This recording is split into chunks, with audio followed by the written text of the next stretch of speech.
Today we're going to talk about ringworm.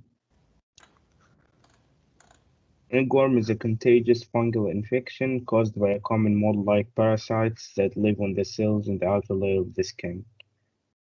Ringworm is a fungus, not a worm. The lesion caused by the infection resembles a worm in the shape of a ring, that's why it's called ringworm. Ringworm infection can affect both humans and animals. The infection initially appears as red patches on affected areas of the skin and later may spread to other parts of the body. It may affect the scalp, feet, nails, groin, beard, or other areas.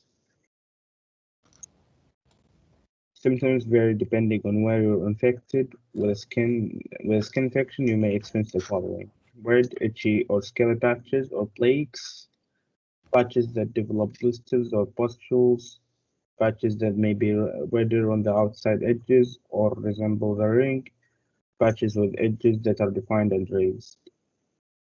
If you're experiencing dermatophytosis on your nails, they may become thicker or discolored, or they may begin to crack. This is called dermatophytic. Onychomycosis or teinoyongium. If your scalp is affected, the hair around it may break or fall off, and bald patches may develop. 3 different types of fungi can cause ringworm: trichophyton, microsporum, and epidermophyton. It's possible that these fungi may live for an extended period as spores in soil. Humans and animals can contact ringworm after direct contact with this soil. The infection can also spread through contact with infected animals or humans. The infection is commonly spread among children and by sharing items harboring a fungus.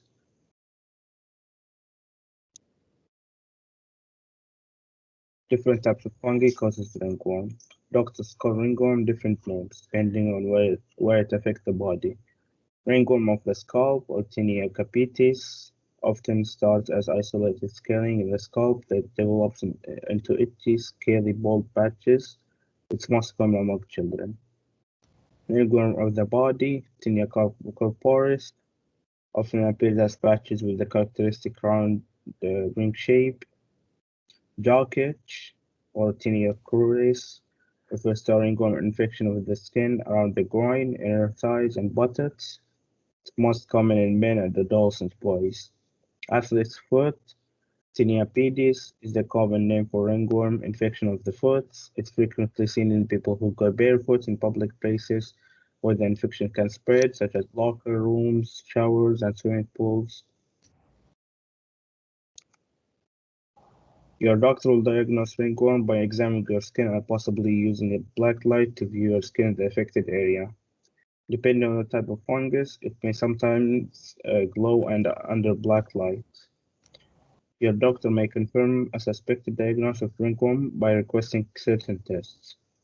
If you're getting either a skin biopsy or fungal culture, your doctor will take a sample of your skin or discharge from a blister and send it to a lab to test it for the presence of fungus. If you're getting a co-exam, your doctor will scrape off a small area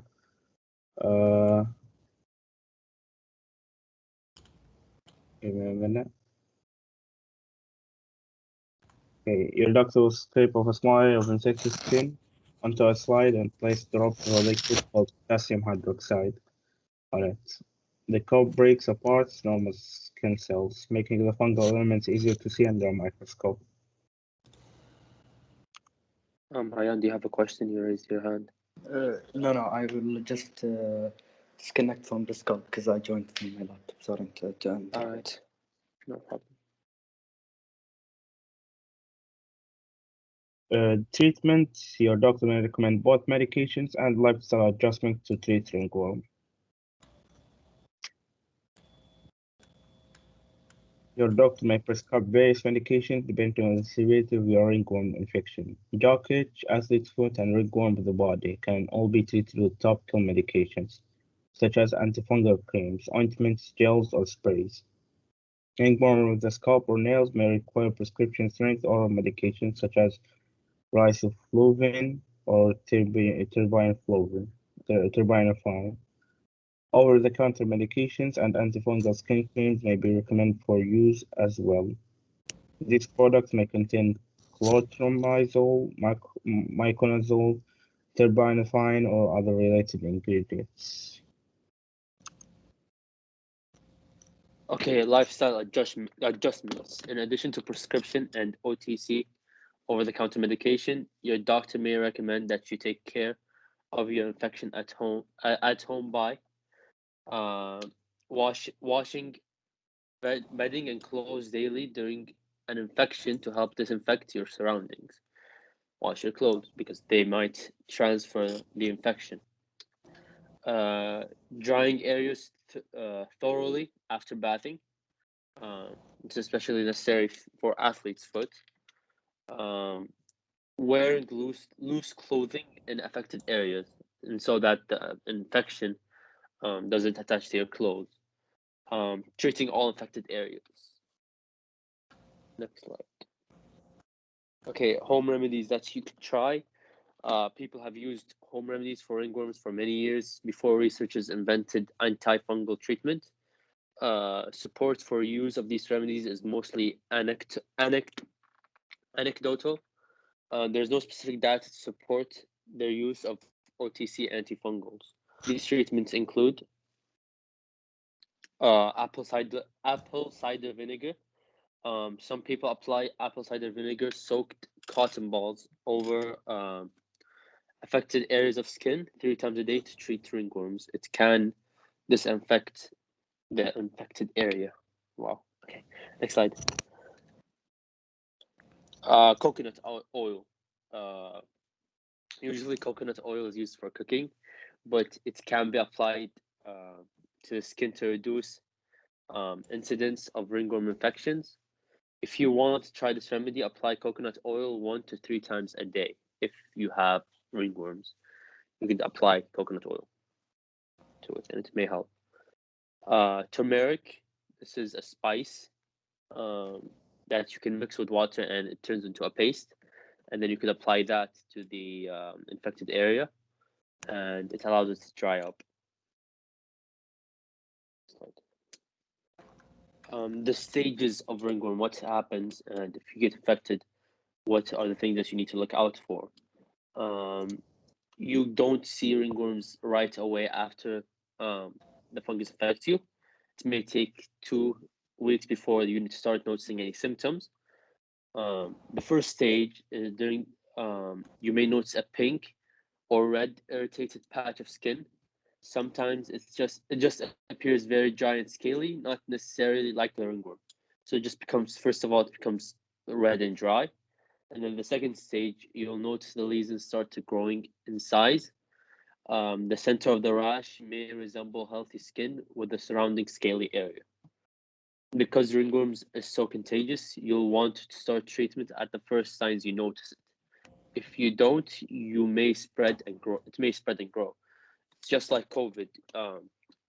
If you are in COVID, when you know any person that you interacted with has COVID, you go into self-isolation straight away because you don't want to infect other people. Same thing with the ringworms. It is a contagious disease, and if you see any signs or any symptoms, you should treat it straight away, and so it doesn't affect any other people. Next slide. Is it contagious? The simple answer is yes. Anyone can grow ringworms. However, the infection is very common amongst children and people who own cats and dogs. And so, because the cats and dogs can be like, they can track the fungus.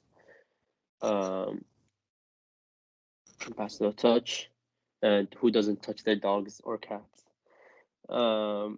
Signs to be aware of in pets include hairy patches of skin that appear circular, crusty or scaly patches, patches that may not be completely hairless, opaque and whitish areas around the claws. These are things that can appear in cats or dogs if you own any cats and dogs that may resemble any fungal infections. Next slide. If you suspect your pet has ringworms, bring them to your veterinarian and to look at them.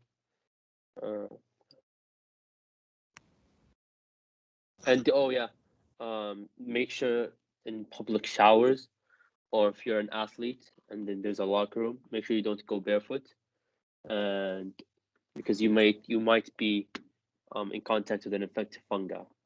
I'm pretty sure you've all heard of athlete's foot before. So yeah, just don't walk barefoot because it's mainly to athlete's foot.